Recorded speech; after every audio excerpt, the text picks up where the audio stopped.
Hello students, today we'll start lesson 9 Akash Mein Akele. This is a last chapter of this first term. This lesson is about Flying Officer Nirmaljeet Singh Sekho. So let's start. यह पाठ flying officer Nirmaljit Singh Sekhon की वीरता का वर्णन करता है। 1971 के युद्ध में वे शत्रु के 6 विमानों का सामना करने अकेले ही निकल पड़े। शत्रु के 2 विमानों को नष्ट करके बाकी विमानों को वापस लौटने को मजबूर कर दिया। इस वीर सैनिक ने देश की रक्षा के लिए अपने जीवन का बलिदान कर दिया। ये एक ऐसे फ्लाइंग ऑफिसर थे जिन्होंने अपनी जान की परवाह किए बगैर अपनी देश की लड़ाई में लड़ते हुए अपनी जान गंवा दी। 14 दिसंबर 1971 को श्रीनगर हवाई अड्डे पर दुश्मन के 6 विमानों ने एक साथ आक्रमण कर दिया।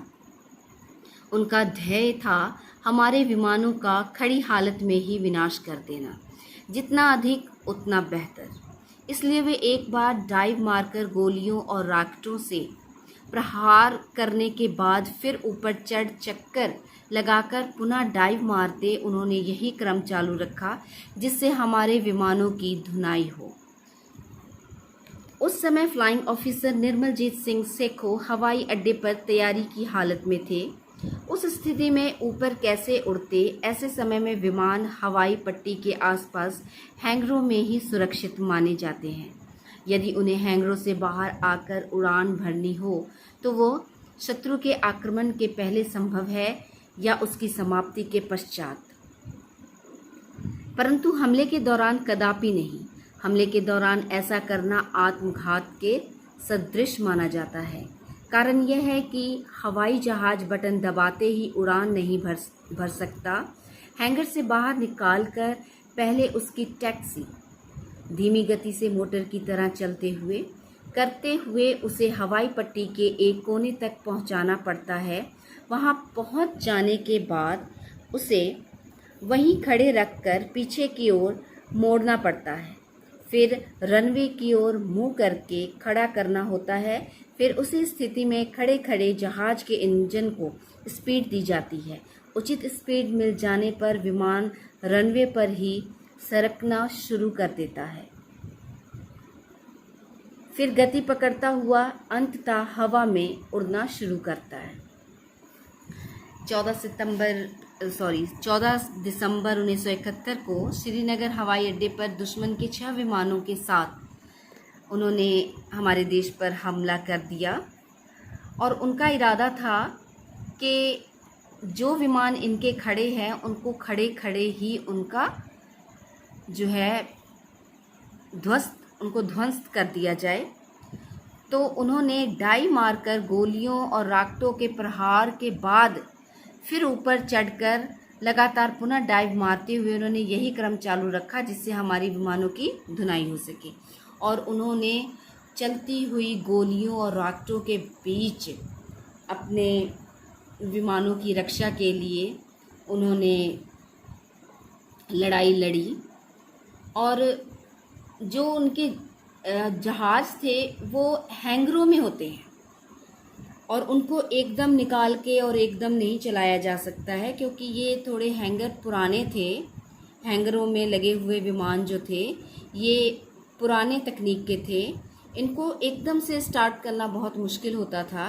इनको स्टार्ट करने के लिए जो मैंने आपको बताया कि टैक्सी की तरह पहले धीमी गति से मोटर की तरह चलाते हुए हवाई पट्टी के एक कोने तक पहुंचाना पड़ता था। वहां पहुंच जाने के बाद उसे वहीं खड़े रखकर पीछे की ओर मोड़ना पड़ता है।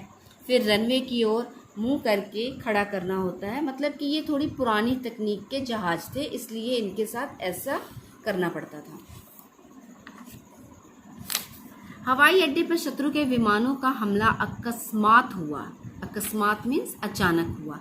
हमारा रेडार पूर्व चेतावनी नहीं दे पाया। हमले का पहला झपट्टा मारकर शत्रु के विमान ऊपर हो लिए। उसी समय फ्लाइंग ऑफिसर सेखो दौड़कर अपने नेट में जा बैठे। उन्होंने शत्रु के विमानों के दूसरे झपट्टे का इंतजार किया। थोड़ी ही देर में शत्रु के विमान फिर आए और रॉकेट छोड़कर गोलियों की झड़ी लगाकर फिर ऊपर चढ़ गए। फ्लाइंग ऑफिसर सेको ने तब तक अपना हिसाब लगाकर इंजन स्टार्ट कर लिया था। दुश्मन के विमानों के फड़फड़ाते हुए ऊपर से गुजरते ही उन्होंने नेट को तेजी से हवाई पट्टी के कोने तक ले जाकर फुर्ती के साथ मोड़ा। कुछ सेकंड बाद उनका विमान पट्टी पर सनसनाता नजर आया।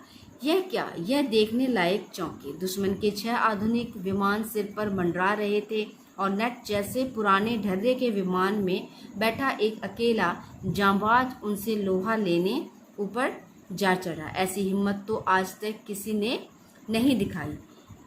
ऐसा जोखिम भरा काम कोई विरला रणवंकुरा ही कर सकता है। अब आकाश में हवाई जहाज़ों के बीच संघातक युद्ध छिड़ गया। हमारे एक नेट के पीछे लगे दुश्मन के 6 जहाज इसके पहले कि वे कुछ कर पाए, फ्लाइंग ऑफिसर सेको ने एक विमान को निशाना बना उस पर अपनी तोप दाग दी। दो गोला ठीक बीचों बीच निशाने पर लगा।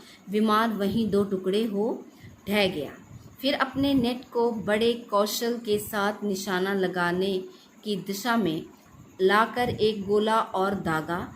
इससे दुश्मन के एक और विमान में आग लग गई।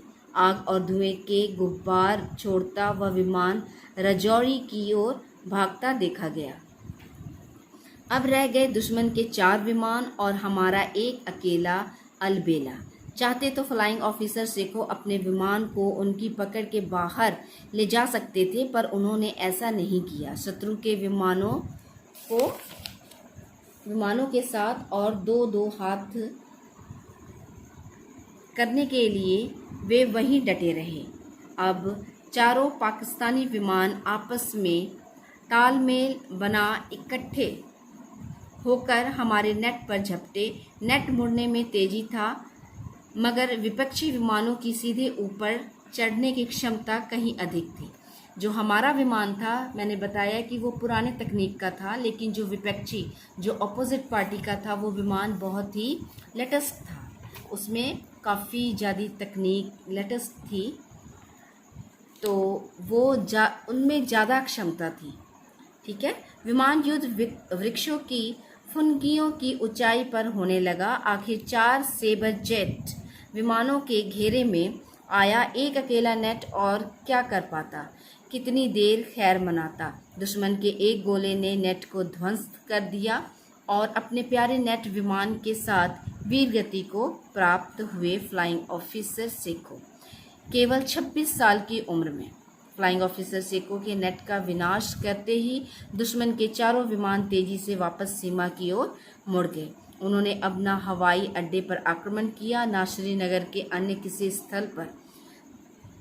फ्लाइंग ऑफिसर सेको के आत्म बलिदान ने दुश्मन को वहीं थाम दिया, साथ ही उसके 2 विमान चकनाचूर कर दिए। रणभूमि में असाधारण वीरता के साथ आत्म बलिदान करते हुए वीरगति पाने वाले फ्लाइंग ऑफिसर निर्मलजीत सेको पर मरणोपरांत सशक्त सेनाओं के उच्चतम वीरता पदक परम वीर चक्र से अलंकृत हुए। यह वायुसेना को मिला प्रथम परमवीर चक्र है। परमवीर चक्र सबसे पहला चक्र जो उनको मरने के उपरांत मिला। ये एक ऐसे बहादुर फ्लाइंग ऑफिसर थे जिन्होंने अपनी जान की परवाह